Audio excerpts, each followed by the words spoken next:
ओम शांति। आज की मुरली से 5 मुख्य पॉइंट्स जिसे दिन भर मंथन करना है।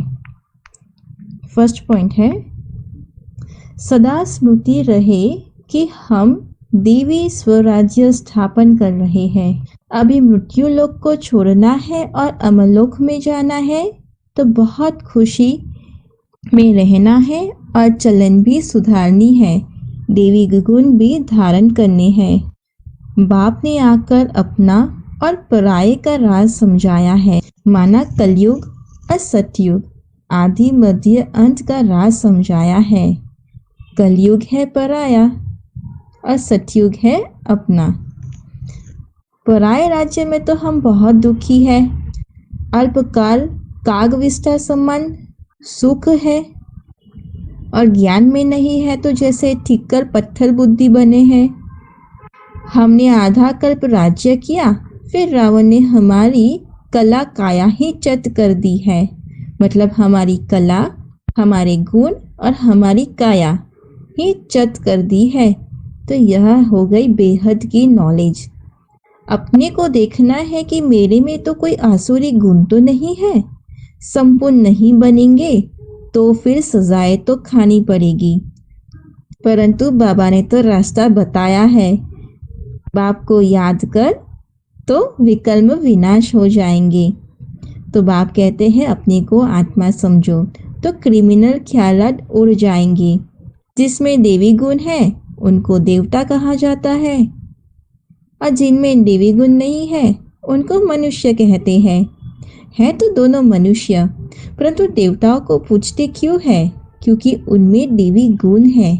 उनके मनुष्य के कर्तव्य, यहाँ के मनुष्य के कर्तव्य बंदर जैसे हैं।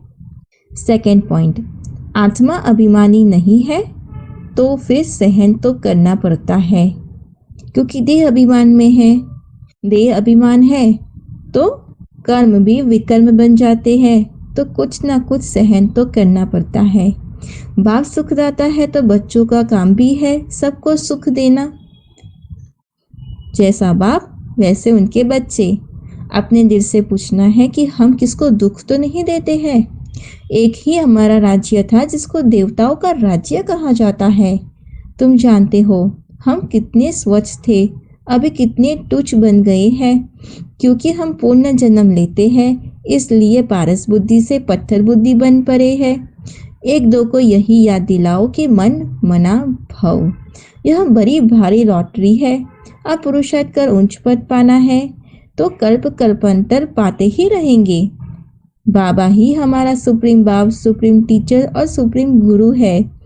कोई सन्यासी ऐसा ना कह सके कि मैं ही बाप, टीचर और गुरु हूँ। सिर्फ बाबा ही कहते हैं। तुम कितने ढेर स्टूडेंट हो, दौड़ी लगाते रहते हो। बाबा भी लिस्ट मंगाते रहते हैं कि कितने निर्विकारी पवित्र बने हैं। तो बाबा ऊपर सूक्ष्म वतन में भी देख लेते हैं कि कौन कितना पुरुषार्थ करते हैं। थर्ड पॉइंट है, मेरा पाठ ही है पतितों को पावन बनाना। बाबा आते हैं पतितों को पावन बनाने। ज्ञान सागर है ना। फिर आश्चर्यवन सुनंती, कोई तो कटंती और कोई फिर भागंती हो जाते हैं। अरे माया तुम कितनी प्रबल हो। फिर भी बाप कहते हैं भागंती तो होते हो, लेकिन फिर जाएंगे कहाँ? आखिर में मेरे पास ही तो आना है। तो यही एक बाप तारने वाला है। बहुतों का कल्याण करना है, बहुतों को जाकर रास्ता बताना है। तो इतनी बहुत बहुत मीठी जबान से समझाना है कि तुम तो भारतवासी ही विश्व के मालिक थे। विकारों पर जीत पाने से ही हम जगत जीत बनते हैं। तो यह देवताएं जगत जीत बने हैं। बाप ने कर्मों की गति भी सब बताई है, तो उसको समझना है। रावण राज्य में कर्म विकर्म हो जाते हैं, राम राज्य में कर्म अकर्म हो जाते हैं। मूल बात है काम पर जीत पाकर जगत जीत बनने का। बाप को याद करो और फिर बस घर चलना है, घर चले जाएंगे। हमको 100% सर्टेन है कि हम अपना राज्य लेकर ही छोड़ेंगे। यहाँ तो हम राज्य लेते हैं, फिर अमरलोक में राज्य ले लेंगे, राज्य करेंगे। यहाँ लेते हैं तो वहाँ पर राज्य करेंगे। योग तो इस समय लगाना होता है पावन बनने के लिए, तो वहाँ तो सब सुधरे हुए हैं। फिर धीरे धीरे कला कम होती जाती है। क्रोध भी किसको दुख देता है ना, मुख्य है देह अभिमान। माना देह अभिमान से क्रोध आता है, उससे अपने को भी और दूसरों को भी दुख का महसूस होता है। 4th पॉइंट है, आत्मा अभिमानी होने से सिविल आई बन जाती है। हमारी अनेक बार यह हार और जीत हुई है। सतयुग से कलयुग तक जो कुछ हुआ वह फिर रिपीट होना है। तो कितना रूहानी टीचर, कितना वंडरफुल है। ऊंचे से ऊंचा भगवान है तो ऊंचे से ऊंचा टीचर भी है, और हमको भी इतना ऊंचे से ऊंचा देवता भी बनाते हैं। एक ही देवी देवता धर्म है जो प्रायः लोप हो गया है।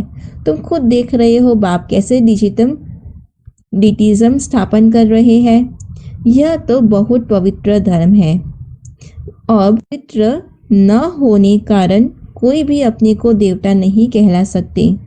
पवित्र नहीं है, अपवित्र है, इसलिए देवता कह नहीं सकते, इसलिए हिंदू कह दिया है। क्राइस्ट को पूजने वाले क्रिश्चियन ठहरे, बुद्ध को पूजने वाले बौद्ध ठहरे, देवताओं को पूजने वाले देवता ठहरे। फिर अपने को भी हिंदू क्यों कहलाते हो? देवता कहलाना चाहिए ना। तो युक्ति से ऐसे समझाना है। बोलो हिंदू आदि सनातन धर्म के थे, तो कुछ समझे, सामने वाले भी समझे कि आदि सनातन धर्म तो कोई हिंदू थोड़ी है। आदि सनातन अक्षर तो ठीक है। तो ऐसे कर मंदिरों में जाकर, ट्रेन में जाकर सबको समझाना है। तो ज्ञान से आधा कल्प दिन है, भक्ति से आधा कल्प रात है। मानने वाले होंगे तो मानेंगे, न मानने वाले हो तो ज्ञान को भी नहीं मानेंगे, तो भक्ति को भी नहीं मानेंगे। 5th पॉइंट है, वर्तमान समय चाहे अज्ञानी आत्माएं हैं, चाहे ब्राह्मण आत्माएं हो, दोनों को आवश्यकता है गुणदान की। तो अब इस विधि को स्वयं में व ब्राह्मण परिवार में तीव्र बनाओ। ये दिव्य गुण सबसे श्रेष्ठ प्रभु प्रसाद है। अभी ये प्रसाद किसी भी युग में नहीं मिलता, तो इस प्रसाद को खूब बांटो। जितना बांटोगे उतना मिलेगा। जैसे स्नेह की निशानी एक दो को टोली खिलाते हो, ऐसे दिव्य गुणों की टोली खिलाओ। तो इस विधि से फरिश्ता सो देवता बनने का लक्ष्य सहज सब में प्रत्यक्ष दिखाई देगा। योग रूपी कवच को पहन कर रखो तो माया रूपी दुश्मन कभी वार नहीं करेगी। अच्छा, ओम शांति।